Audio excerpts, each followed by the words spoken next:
सेठी साहब, और अब बिहार इलेक्शंस की बात करेंगे जिसमें अनएक्सपेक्टेडली लैंडस्लाइड कामयाबी ली है बीजेपी ने। वो नमकीन वाली बात। हाँ, नमकीन। अच्छा, उसमें 501 किलो लड्डू का ऑर्डर बीजेपी ने दिया और आप इसे नमकीन कह रहे हैं? 501 किलो लड्डू बिहार में तकसीम करने के लिए इस कामयाबी की खुशी में। उन्होंने और भी बहुत कुछ किया था। कोई 1 करोड़ खवातीन को 10-10 हज़ार रुपए बांटे थे। 10,000 रुपए बांटे थे। और 10,000 इंडियन का मतलब है 30,000 पाकिस्तानी। हाँ, जनाब, तो वोट तो खरीद लेना उन्होंने। इसीलिए वो खवातीन का जो वोटर टर्नआउट था वो मर्दों से ज्यादा था। Yes, no doubt, for the first time देखने में आया। और उन्होंने तो बड़ा जबरदस्त किया है। इनको भी चाहिए पीपल पार्टी वालों को कि बेनजीर इनकम सपोर्ट प्रोग्राम अपने हाथ में ले लें, प्रोविंशियल ले लें और वहाँ लंबे पैसे खर्च करें। मगर इसी उनको फर्क नहीं पड़ता ना जी। उनको तो वोट पंजाब में चाहिए। पंजाब में मरियम लेके बैठी है, वो भी खवातीन को काफी और वो कर रही है और वो करेगी आगे। हाँ। चले, इसमें तो औरत फैक्टर भी काम किया, जैसे और यूथ फैक्टर है। यूथ फैक्टर भी है, यूथ फैक्टर भी। ममदानी की जीत में, ज़ोहरान ममदानी की जीत में यूथ फैक्टर, इसमें भी ममदानी की जीत के अंदर 2 फैक्टर्स थे जी, यूथ फैक्टर और इकोनॉमिक फैक्टर। उन्होंने अपनी लोकल गवर्नमेंट और लोकल टैक्सेस और लोकल महंगाई और ये चीज़ों की बात की थी ना, और हाउसिंग और ये हेल्थ और ये सारी बातें की, ट्रांसपोर्ट। तो इन्होंने भी बड़ी इंटरेस्टिंग डेवलपमेंट की कि पहली दफ़ा इशू बेस्ड इलेक्शन बनाया उसको। इन्होंने वहाँ महंगाई की बात की, इन्होंने ये पैसे वैसे बांटे, इन्होंने जो लोअर कास्ट के लिए फैसिलिटीज़ क्रिएट की और इकोनॉमिक रिफॉर्म्स की बात की जिसकी बेहतरी जो है वो आम आवाम के लिए। तो इन्होंने इकोनॉमिक एजेंडा लिया। कांग्रेस ने डेमोक्रेसी और कॉन्स्टिट्यूशन का एजेंडा लिया कि ये फाशिस्ट हैं, ये डेमोक्रेसी को नहीं चाहते, इलेक्शन कमीशन इन्होंने ये कर दी वो कर दी, और वही हुआ कि डेमोक्रेसी का स्लोगन नहीं चला जी। अब दुनिया के अंदर कहीं भी डेमोक्रेसी का स्लोगन उस तरीके से नहीं चलता जैसे पुराने ज़माने में चलता था। ठीक, पाकिस्तान में भी नहीं चल रहा, और अब पाकिस्तान में भी नहीं चल रहा। हमने देख ही लिया ना कि क्या हुआ है। और लोग जो हैं वो कह रहे हैं रोटी पानी की गल करो, इवन इन एडवांस कंट्रीज रोटी पानी की बात करें। तो ये जो है ना, बीजेपी ने बहुत सोच के साथ अपना एजेंडा सारा शिफ्ट कर दिया। हिंदुत्व के ऊपर भी उन्होंने इस दफा जोर नहीं डाला। Basically they worked on economics. अच्छा, और इसी तरीके के साथ Congress didn't work on economics. उन्होंने कॉन्स्टिट्यूशन, रिगिंग, वो मैं बात करते हैं आगे। उनके जो इल्ज़ाम है उनमें से काफ़ी उनमें वज़न है, ये नहीं कि वज़न नहीं है। अच्छा। मगर जमहूरियत का जो स्लोगन है वो नहीं चला, इंडिया में भी नहीं चला, इन बिहार। राइट, ठीक। तो अब अभी एक बड़ी इंटरेस्टिंग डेवलपमेंट हुई है। मैं आपको पता, मैंने पूरा एक प्रोग्राम किया था इस पर। जैसे मैंने कहा था कि जमहूरियत सारी दुनिया में डिक्लाइन कर रही है और लोग उसकी अहमियत गिर रही है। मगर अब जो एक नया सर्वे निकला, ये मेरे सामने आज ही आया कि डेमोक्रेसी के बारे में लोग एडवांस कंट्रीज़ में क्या सोचते हैं। अच्छा, अब ये कोई 9 कंट्रीज़ को उन्होंने सर्वे किया है। बहुत इंपॉर्टेंट सर्वे है इप्सोस का जी। जिसमें France, US, UK, Spain, Italy, Croatia, Netherlands, Poland, Sweden, सब टॉप कंट्रीज़ को ले लिया। अब मैं आपको एक एक में बताता हूँ कि इन मुल्क के अंदर कितने लोग जमहूरियत के साथ खुश हैं या एतमाद रखते हैं उसके अंदर, और कितने लोग जो हैं अब जमहूरियत से दूर हो रहे हैं और एतमाद खो बैठे हैं। फ्रांस के अंदर 60% लोग जमहूरियत में कॉन्फिडेंस खो बैठे हैं। सिर्फ 19% को है अभी भी कॉन्फिडेंस।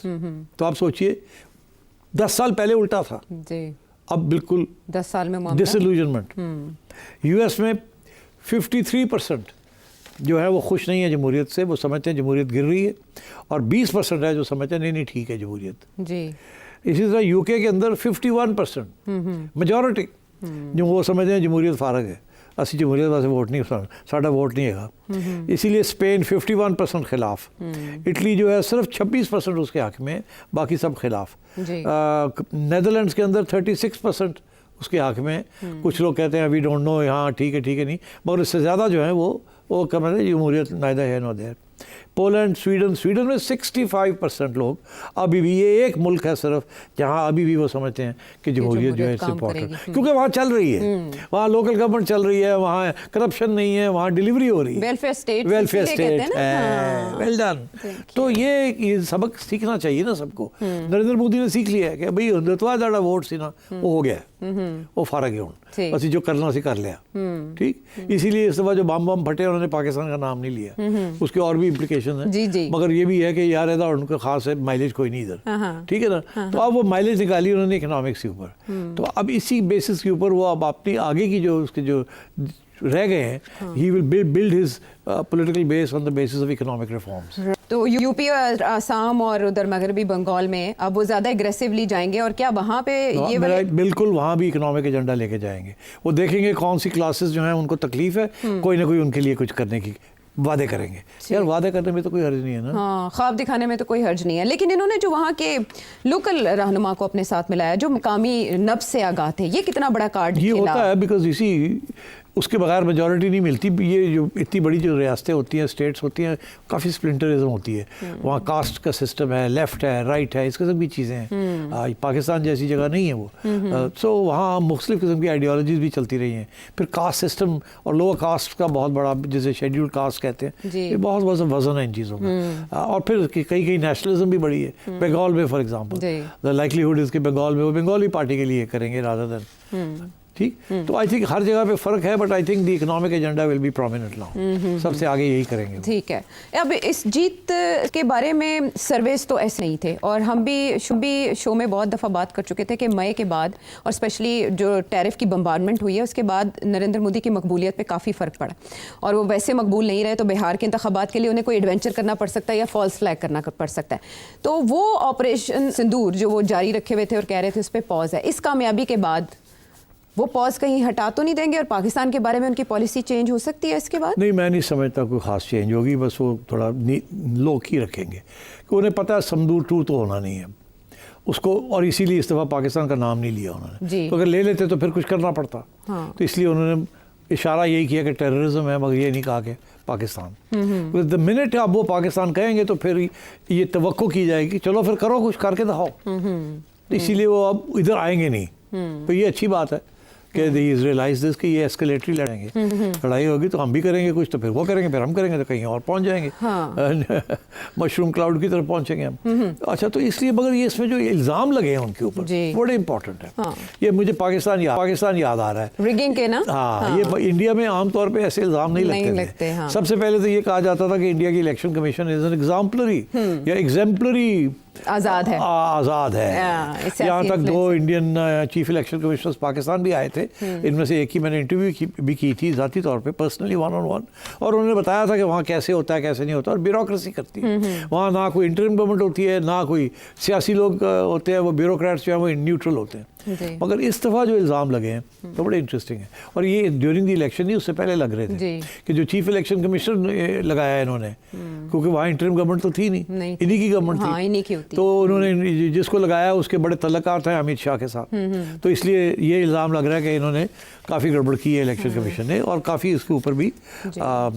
फिर ये वोट बाइंग का, कि वोट खरीदे गए हैं, वो तो पता लगा ना कि 10,000 इंडियन रुपीज़ जो हैं वो उन्होंने ख़वातीन को दिए और वो जीती हैं।